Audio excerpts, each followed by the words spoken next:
Les êtres qui se sont succédés lors des temps géologiques ont, de façon générale, tous complètement disparu. Pourtant, certains ont laissé des témoignages de leur existence, sous forme de restes d'animaux, de traces d'activités, telles des pistes, ou encore de restes de végétaux.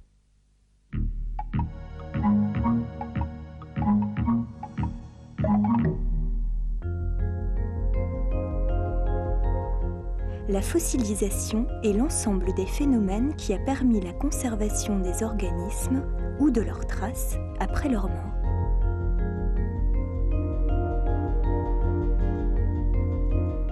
Si, après sa mort, un organisme se trouve à la fois en présence d'eau et entouré de sédiments fins, ces sédiments se déposent à sa surface et pénètrent à l'intérieur.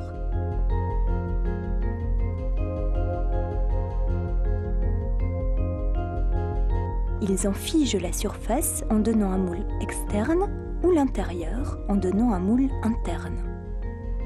En plusieurs milliers d'années, ces échanges de substances minérales entre les restes des êtres vivants et leur environnement ont alors lieu.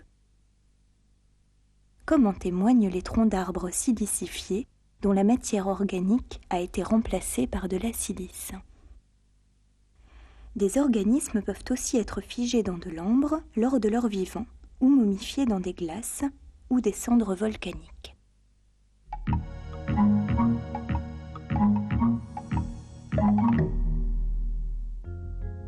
Au cours des temps géologiques, les espèces qui ont une faible longévité, c'est-à-dire une courte présence sur Terre, apparaissent puis disparaissent.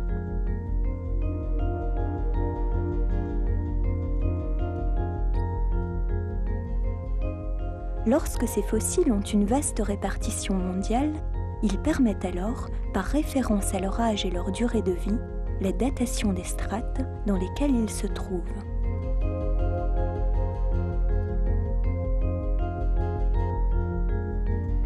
Ce sont donc des fossiles stratigraphiques. Mais d'autres espèces fossilisées fournissent des renseignements sur leur milieu de vie, marin ou terrestre. Il s'agit de fossiles de faciès.